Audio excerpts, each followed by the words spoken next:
আমার বিয়ে হয়েছে 2018 সালে। হুম। 2018 সালে যখন আমার তার সাথে বিয়ে হয় তখনও কিন্তু সে সিঙ্গেল, বিকজ সে ডিভোর্সড। আপনি শাকিব খান অপু বিশ্বাসের ঘর ভেঙেছেন এবং আপনি যেটা অনেক ইন্টারভিউতে বলেন যে আপনি জানতেনই না যে শাকিব খান অপু বিশ্বাস বিয়ে করেছে আর কি। তো এই প্রসঙ্গে আপনি কি বলবেন? কারণ অনেকে বলে যে শাকিব খান অপু বিশ্বাস বিয়ে করেছে, এটা জানবে না কেন? আচ্ছা, এটা যারা বলে তাদেরকে আমি বলবো যে তারা 2017-র আগে জানতো কিনা। কারণ আমি 2016 সালে ফিল্ম ইন্ডাস্ট্রিতে এসেছি। তখন আমি জানতাম যে যেহেতু শাকিব খান ম্যারিড ছিল, উনি নিজে জানতেন কিনা, মানে এটা আমার প্রশ্ন তো এটা চলে আসে ভাইয়া, বিকজ তখন তো আমি তাকে সিঙ্গেল দেখেছি এবং সে সেটাই বলেছে। এবং আশেপাশের সবাই 2016 সালে যারা বলে সারা পৃথিবী জানতো, মানে বাংলাদেশে সবাই জানতো। 2016 সালে কারা জানতো আমি জানি যে এটা কেউই জানতো না, কারণ আমি তো ফিল্ম ইন্ডাস্ট্রিতে আগে ছিলাম না ভাইয়া, বা আমার তো মডেলিং ক্যারিয়ার না। আমাদের নিউজের এটা নিয়ে কখনো এগুলো নিয়ে আলোচনাই হয়নি আমার সংবাদ উপস্থাপনার ক্যারিয়ারে। এবং আমার ফ্যামিলিতে কেউ চলচ্চিত্রে নেই যে অভিনয় করছে জানবে। সো দ্যাট ইজ 100% ট্রু যে 2016 সাল পর্যন্ত আমি যখন এসেছি তখন আমি জানি না, এবং পাবলিকলি কেউ জানতো কিনা আমি জানি না। এখন যদি অনেকে দাবি করে ভিতরে ভিতরে কারা জানতো, তো ওই ভিতরে ভিতরে জানার মানুষগুলোর সাথে তো আমার দেখা হয়নি হয়তো, এই জন্য আমি জানিনি। আর 2017 সালে যখন এই জিনিসটা সবাই জানলো, আমার বিয়ে হয়েছে 2018 সালে। 2018 সালে যখন আমার তার সাথে বিয়ে হয় তখনও কিন্তু সে সিঙ্গেল, বিকজ সে ডিভোর্সড। সো তখনও তো আমার তার ওই পাস্ট লাইফটা নিয়ে আমার হেডেক হওয়ার কথা না। কারণ একটা মানুষ যখন কোনো তার পাস্ট লাইফ থেকে বের হয়ে যখন আরেকটা মানুষকে বিয়ে করবে, সেটা নিশ্চয়ই আমার ফল্ট না। 2016 সালে আমি জানতাম না, বাংলাদেশের কেউই জানতো না।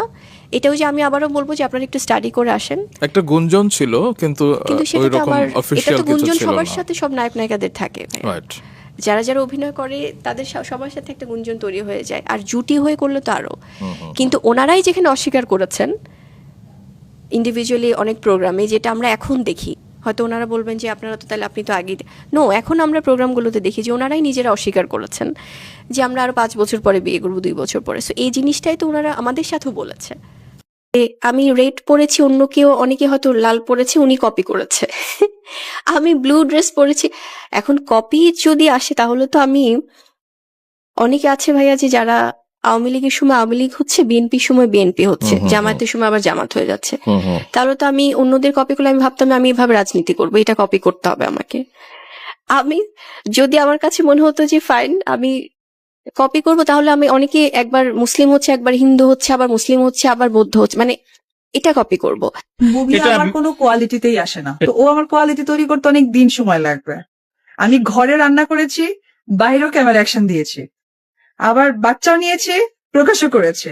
তো আমার স্টেজ, আমার হাইট, আমার কোয়ালিটিতে আসতে তার মনে করেন নাকের জল, চোখের জল, পানি, সে বিশাল ব্যাপার করতে হবে। মাছরাঙা টেলিভিশনে অপু বিশ্বাসকে টোট কেটে অনেক রকমই কথা বলেছে অভিনেত্রী শাবনাম ইয়াসমিন বুবলি। তিনি জানিয়েছে কপি যদি করতে হয় তাহলে রাজনীতি বারবার যারা বদলায় তাদেরকে দেখে কপি করতাম, যারা বছরে দুবার হিন্দু হচ্ছে, দুবার মুসলিম হচ্ছে, তাদেরকে কপি করতাম। তো এগুলো কখনো কপি করা বলে না। একটা গ্রুপ আছে যারা আমার নিন্দা করতেই ব্যস্ত থাকে, তারা সেটা নিয়ে চলতেই ভালোবাসে।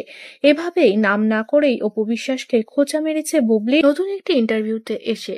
তবে পাল্টা যায়নি অভিনেত্রী অপু বিশ্বাস। বুবলির কথাতে পাল্টা উত্তর প্রতিটাই দিয়েছে অভিনেত্রী অপু বিশ্বাস। তিনি জানিয়েছে উনি আমার কোনো কোয়ালিটিতেই আসে না। বাংলাদেশে 100টার উপরে সিনেমা করেছি আমি যেভাবে কাজ করেছি আমার হাফ সিনেমাও তিনি করেননি।